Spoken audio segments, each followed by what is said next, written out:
Hi, Kutha here. And first thing first with this video, I want to welcome a new subscriber. Um, Joining the list of people, put me up to 23, is First State 01. Thank you for subscribing. I understand from the comment that you left that a friend pointed you my way, and I'm glad that when they pointed you my way and you took a look at my stuff, that you were just like, hey, I want to subscribe to that guy. So thank you for subscribing. I hope that as I keep making stuff, that you'll want to stay a subscriber. Like I said, thank you again for basically joining in to the video at hand. A little while ago, I was bouncing around, and probably within about past day and a half, I stumbled upon a user on YouTube by the name of BornWithoutReligion, and the name initially caught my eye because that's, um, anybody that is an atheist or observant of things religious and whatnot knows that children, infants, when born and so on. I mean, religion is just not something that is in their head at the time. They're a little itty bitty baby with a brain full of nothing. And religion doesn't come in later. So the name itself, Born Without Religion, is very much an eye catcher. And so I started watching some of her videos. Those are, they're interesting. I kind of like what I'm seeing there. Um, and one of her latest videos, actually her latest video that she did, she just posted it on the 23rd of October, which was only a couple days ago, where she was talking about being in a Catholic school and during her high school years, how there's this one class that kept popping up that she just didn't want to deal with. But in her senior year, she finally had to address it, which was a class called Christian Lifestyles. What she says in the video, I think I would have actually liked to have been there to see the reaction on her teacher's face when this project came along, where she had to sit down with another person and plan out a Christian lifestyle. Like I said, I would have loved to have seen that. I think it would have made my day to see what happened there. But in the video, she posed a couple questions. With some of the other videos she's done, she's really, really fond of video responses. So I figured, what the hell? Never really was very fond of video responses, but I've kind of pushed that back to the side because video responses aren't all that tough to make. You just gotta make them. So for Born Without Religion, you asked two questions. What do you think a Christian lifestyle entails? And question number two, what is the worst religious class you had to sit through?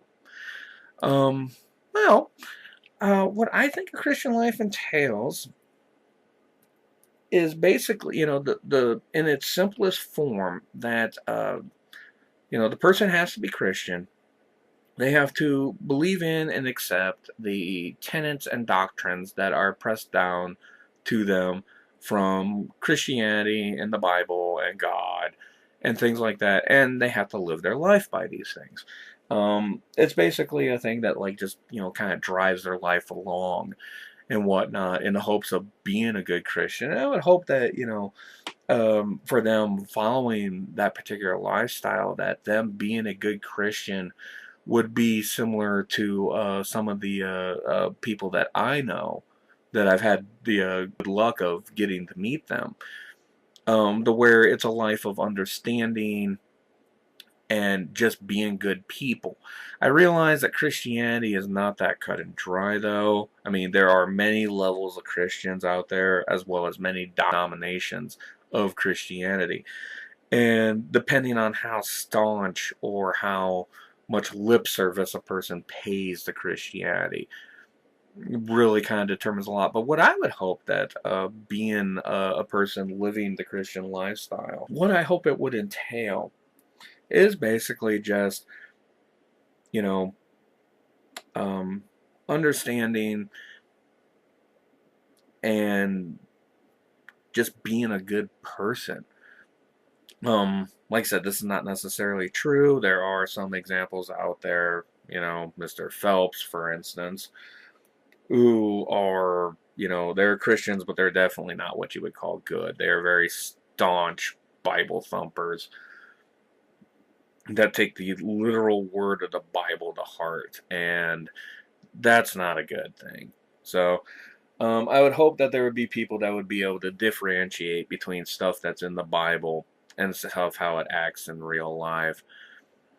And, to be a follower of Christianity, to live that particular lifestyle, I would hope that someone would actually have enough of a mind as a Christian to see the good things that are actually presented in the Bible and try to look past all the negatives and contradictions that are in there to live a good life.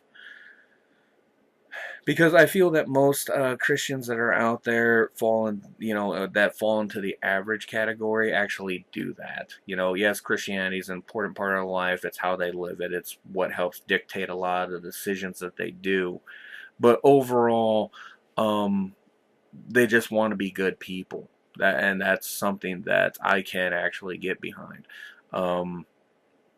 So as to what I think about the Christian lifestyle, if the person can that, hey, I'm a Christian and these are the things that I believe, not let it be like you see with some of these really really negative things involved in Christianity.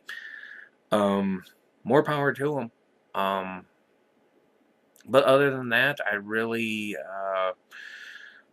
Christian lifestyle, basically, I mean, it's not for me. I'm an agnostic. So there's just too many things in the Christian lifestyle that I disagree with. And, but I'm not going to fault a person if they want to live the Christian lifestyle. Because, like I said, I've met good Christians that are perfectly understanding people. And their religion is just their personal choice, and they leave it at that. So, as for the worst religious class that I was ever in, this was probably back when I was still Pentecostal, and this was like way back, like before I was like 15. And one of the worst classes I was in, we had this one sister named Sister Sarah, who fancied herself an aspiring actress. And she would sit there, and for the lesson plan she came up with from the Bible, like her, in my opinion, rather disastrous tale of the pauper and the rich man, where she had another guy by the name of Brother Ted help her act out with this. It made the class just drag on and on and on as she just overacted every single little thing that came along. I mean, it was just, it was almost painful to watch her act through this. And, which is, kind of sad because, like I said, she, thought she was a decent actress and nobody had the heart to tell her otherwise. I mean, even Brother Ted, who just sat there most of the times just with a slight smile on his face and was only there because he agreed to be there. So that was probably one of the worst times in classes that I went through as a Pentecostal in church. There's your questions, and I hope, like I said, that you appreciate them.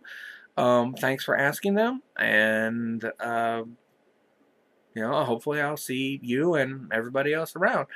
I will have a link for Born Without Religion down in the bar, so that way you can go and check her out for yourself. And I will see you all later.